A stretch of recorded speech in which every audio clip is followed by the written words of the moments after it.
Bismillahirrahmanirrahim. Kuliah subuh, belajar sholat. As-sholatu tanha 'anil fahsya wal munkar. Sholat itu menjauhi dari perbuatan keji dan mungkar. Sholat, di dalam sholat itu sholat ada 5 waktu: subuh, zuhur, asyar, maghrib, isya. Itu yang dilakukan sehari semalam, 5 waktu yang tidak boleh ditinggalkan. Adapun di luar sholat, yaitu menjauhi perbuatan keji dan mungkar. Jadi sehari-hari di dalam 24 jam kita harus melakukan hal-hal yang baik,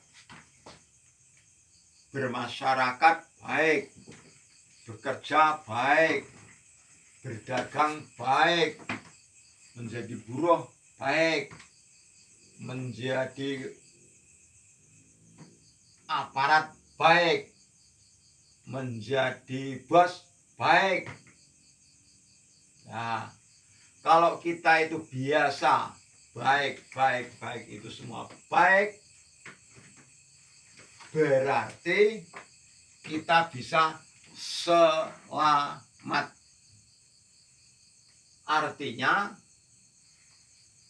seluruh pekerjaan baik-baik itu adalah musuh dari setan. Karena setan benci dari perbuatan yang baik-baik. Sejak kapan setan itu benci kepada baik-baik? Sejak Nabi Adam dijadikan di surga. Ketika Nabi Adam dijadikan di surga, Allah bersabda, "Wahai Adam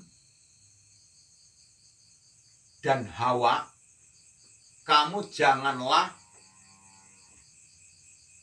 mendekati buah khuldi."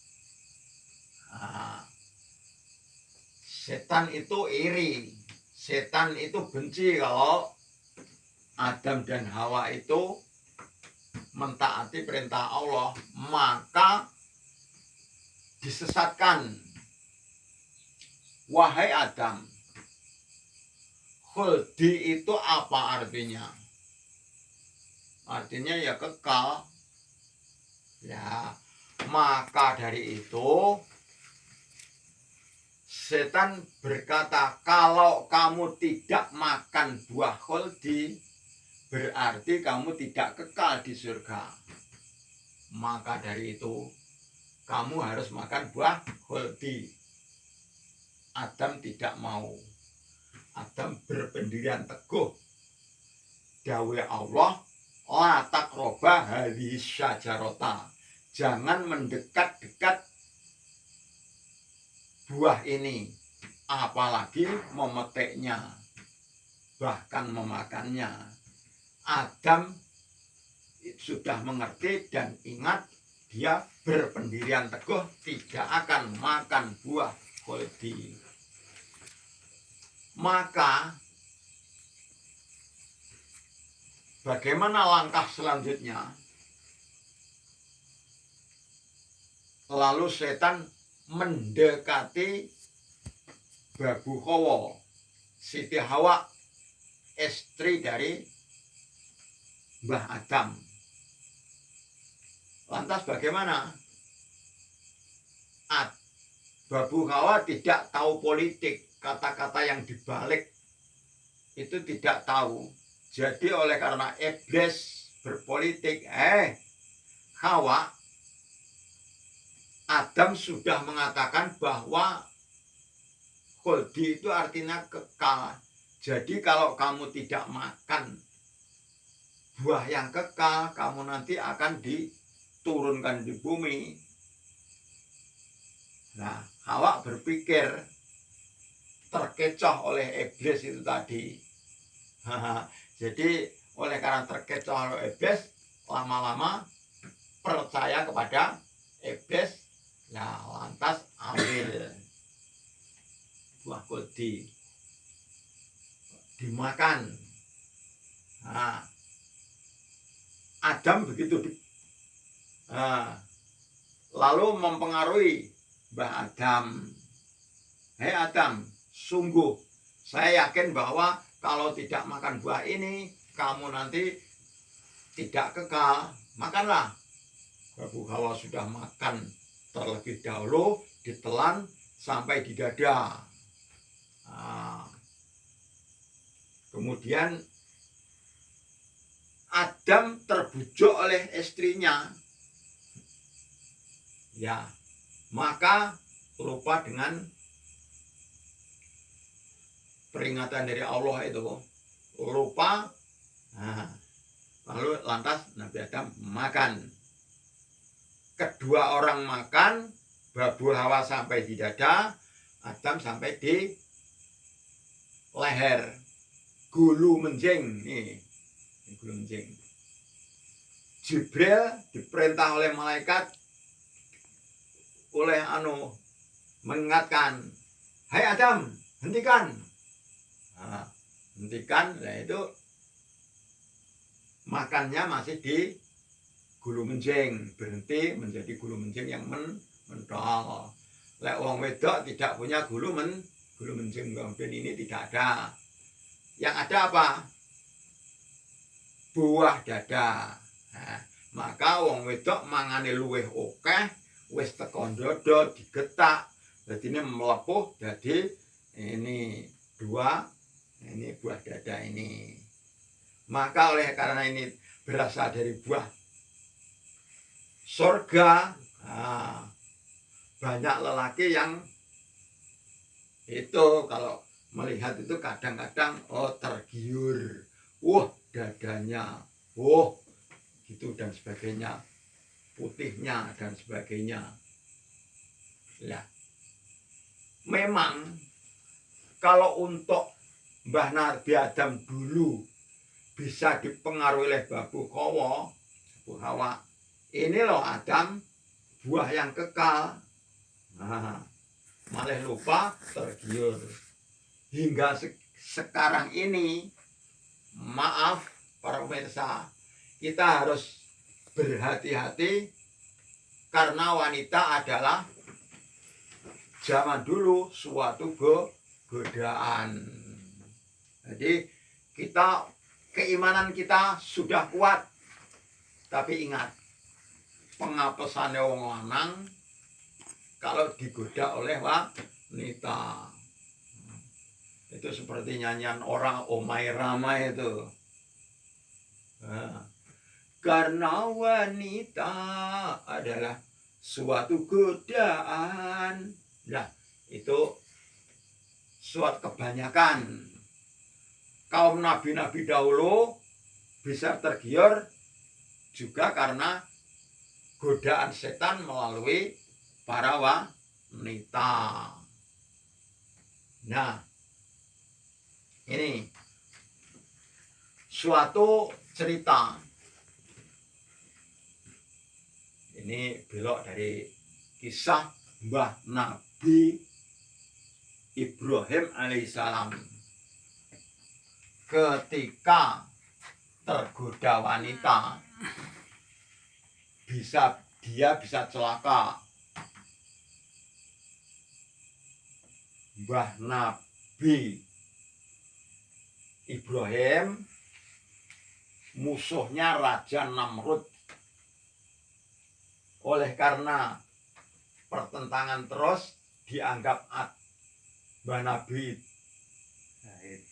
Ibrahim itu tidak ada gunanya di dunia, maka Namrud memutuskan bahwa Ibrahim itulah harus dimusnahkan dari bumi. Lantas apa yang terjadi? Dibuatkan senggotan. Andaikan sekarang ini katrol. Kalau dulu belum ada katrol, yang ada senggotan. Diangkat oleh senggot, nanti dimasukkan ke api unggun yang setelah begitu menyala-nyala apinya, api yang telah berkobar, Nabi Ibrahim diangkat senggot, tidak bisa terangkat. Karena apa? Nabi Ibrahim dijaga oleh malaikat, diangkat tidak kuat. Namrud tahu bahwa pengapesane wong lanang neng wong wedok. Nah, diambilkan seorang wanita yang rambutnya sedang urai. Cara istilah rambutnya diure, rambutnya diurai, begitu. Tampak, wah indah begitulah. Ya, oleh karena Nabi Ibrahim itu, ya memangnya kita tidak suudon. Memang itu perjalanan kuwi lakon yang harus dilakukan. Sebenarnya Nabi Ibrahim itu sifatnya maksum. Oleh karena itu digambarkan sebagai manusia biasa. Roh rambut diore, atine mak jelek, atine ceblok, seolah-olah tidak ada keindahan selain itu. Seorang wanita yang rambutnya diore, seolah-olah lupa kepada kebesaran Allah. Itu hanya gambaran. Lantas, oleh karena di hati ini ada pikiran kepada seorang wanita, tergambar di hati potone wong wedok ayu, rambutnya diore, berada di hati. Maka malaikat rahmat yang menjaga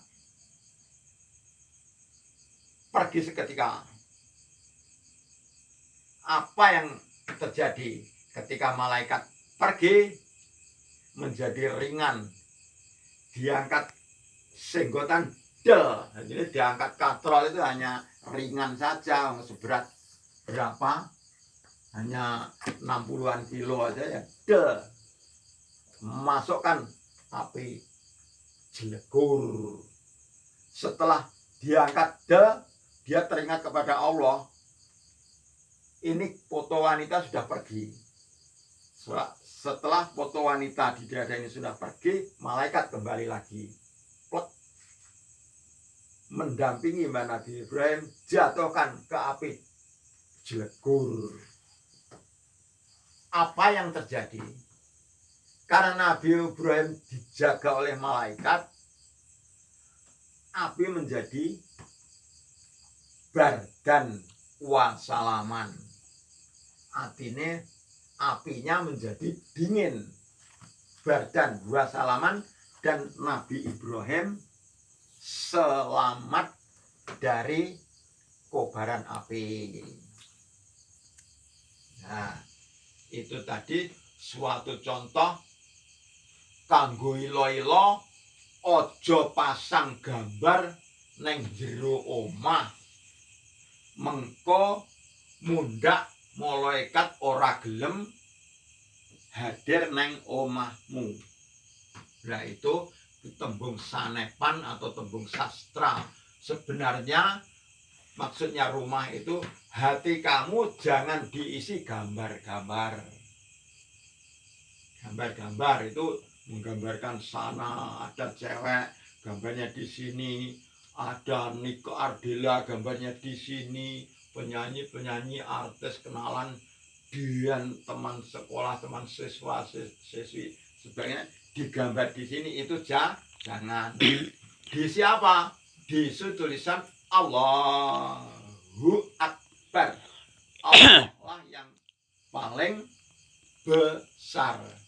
Jadi agar kita selamat bukan diisi gambar namun di Allahu Akbar. Pemirsa yang berbahagia, semoga kita semua ini adanya wanita bukan godaan, bahkan mudah-mudahan seorang perempuan bisa ikut mengingatkan kita kepada kebaikan-kebaikan, kepada perintah-perintah Allah. Jadi semoga tidak seperti contoh yang bukan-bukan. Jadi kita berdoa saja seluruh wanita-wanita kita itu bisa menjadi wanita yang bisa diandalkan, yang diharapkan oleh agama, nusa, dan bangsa. Allahumma amin. Nah, maka dari itu saya teruskan ini cerita Mbah Adam ketika di surga. Di surga disesatkan oleh setan, oleh iblis. Oleh karena iblis itu ya memang begitu kerjaannya, ditipu oleh untuk makan buah kuldi, lantas ditundung oleh Allah, diusir dari surga, dijatuhkan ke bumi. Itu seumpama sekarang ya di Kolombo gitulah. Nabi Adam jatuh ke bumi beserta babu kawat, tapi tidak satu tempat, jadi dengan keadaan terpisah. Nah, jatuh di bumi. Setelah itu, setelah di bumi, kita kan harus bekerja, harus menjaga kehidupan, menjaga kesehatan, kebutuhan kita hidup bermacam-macam. Jadi kita harus berusaha yang bermacam-macam pula. Nah, setiap usaha kita selalu diganggu oleh setan, diarahkan kepada sesuatu yang tidak benar.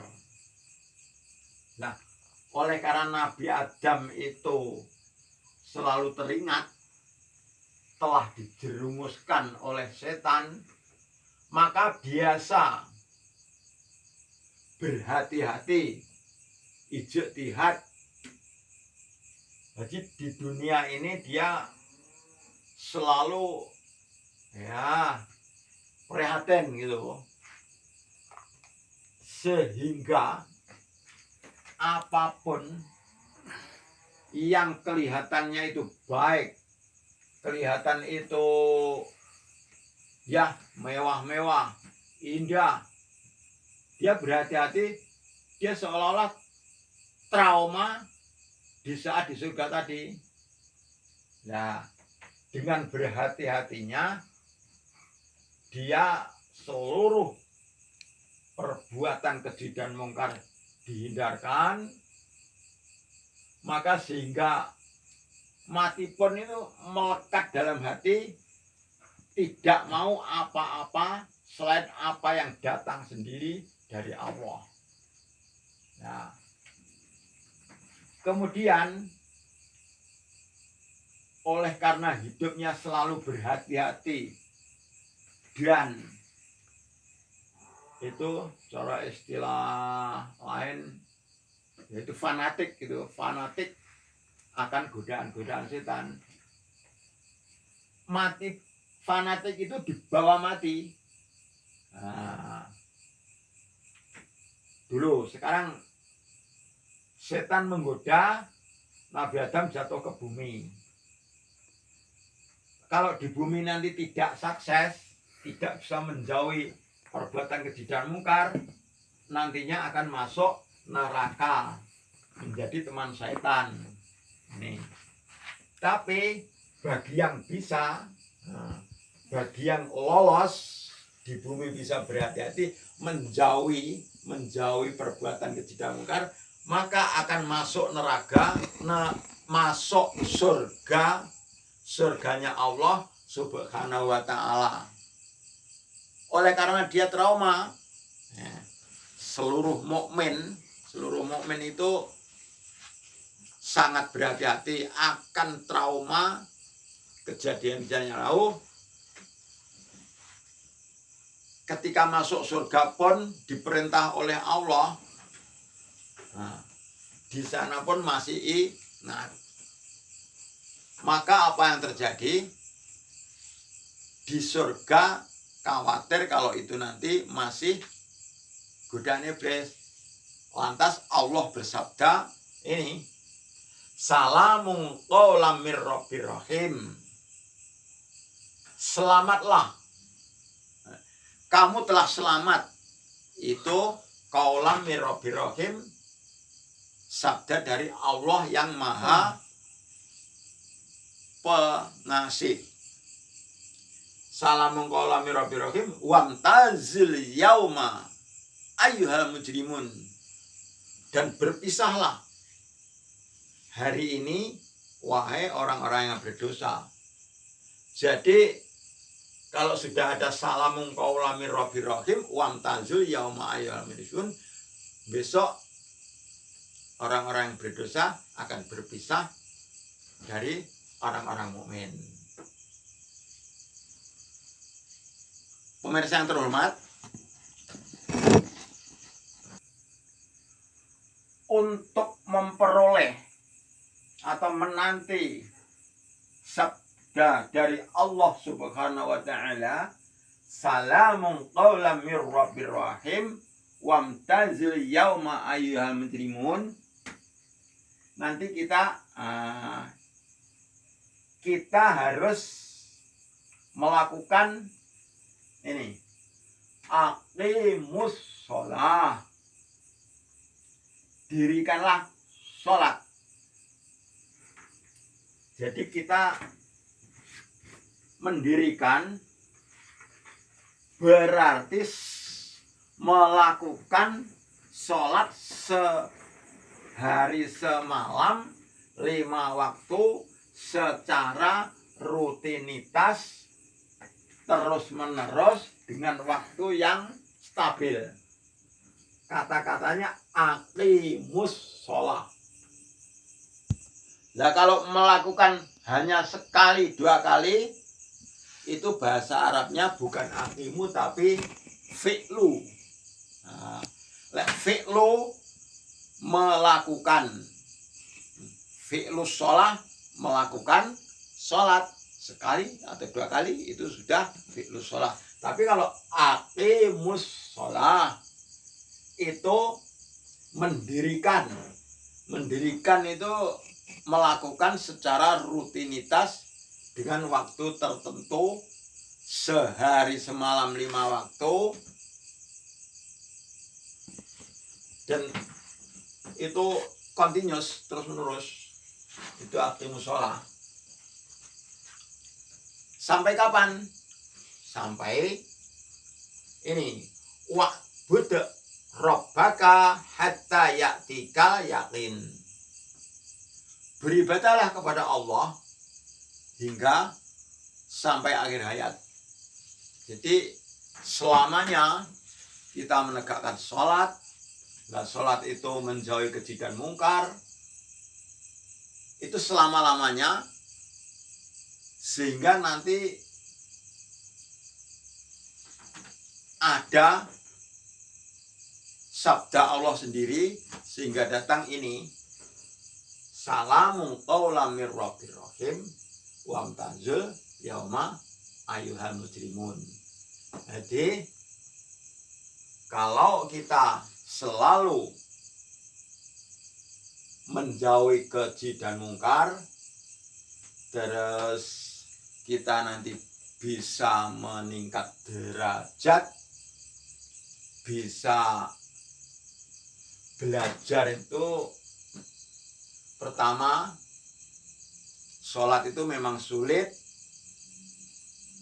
dipelajari, berat dilakukan, tapi lama-lama setelah kita ini terbiasa, nafsu kita pertama luamah, amarah, sufiyah. Kalau kita meningkat sampai sufiyah, sholat itu ya ada senangnya, ada bosannya gitu, sufiyah. Nanti meningkat derajat menjadi mutmainnah. Jadi kalau kita sampai nafsu mutmainnah, suka kepada perbuatan-perbuatan baik, seluruh perbuatan kita, perbuatan baik kita suka, kita bisa meningkat lagi mutmainnah menjadi nafsu mardiyah, nafsu yang diridhoi oleh Allah. Kalau nafsu kita sudah sampai mardiyah, diridhoi oleh Allah, itu sudah jangkauannya di luar dari jangkauan setan. Jadi di nafsu yang tertinggi kita itu tidak bisa dilihat oleh setan, tidak bisa didetektif oleh setan. Deteksi tidak bisa dideteksi setan. Karena apa? Allah itu al-ilmu nurun, Allah itu cahaya. Kalau kita dekat dengan cahaya, maka otomatis tidak bisa terlihat suatu contoh. Kalau ketika kamu memandang matahari di sebelah timur, ada sesuatu di arah timur yang sejajar dengan matahari, tentu saja tidak akan terlihat. Jadi kita itu bisa selamat dari setan kalau kita sudah dekat kepada Allah. Maka sering kita lakukan ketika kita berzikir, nawaina taqarruban ilallah. Niat kita mendekatkan diri kepada Allah. Setelah kita dekat kepada Allah, maka kita akan hadir. Hadir artinya lebih dekat lagi kepada Allah. Apalagi ketika wusul, jumpa kepada Allah, sama sekali tidak terlihat oleh setan, lepas dari jangkauan setan. Jadi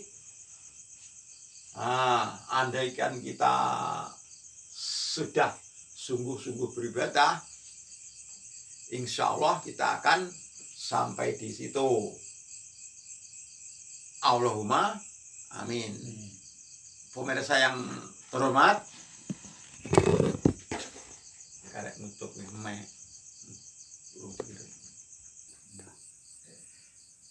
Jadi belajar sholat yang kita pelajari waktu-waktu sekian lama ini, kesimpulannya mana yang bisa? Yang sudah bisa sholat adalah sholat yang sesungguhnya itu adalah mukminin, termasuk orang-orang yang beriman, muttaqin, orang-orang yang takut kepada Allah, yaitu muhibbin, juga orang-orang yang suka kepada Allah. Jadi titelnya sudah mukminin, muttaqin, muhibbin. Inilah orang-orang yang sudah bisa sholat secara benar, baik zahir maupun batinnya, baik simbolis maupun identis. Jadi mudah-mudahan kita semua nantinya bisa sholat yang sesungguhnya sehingga bisa husnul khotimah. Allahumma Amin. amin ya rabbal alamin. Assalamualaikum warahmatullahi wabarakatuh.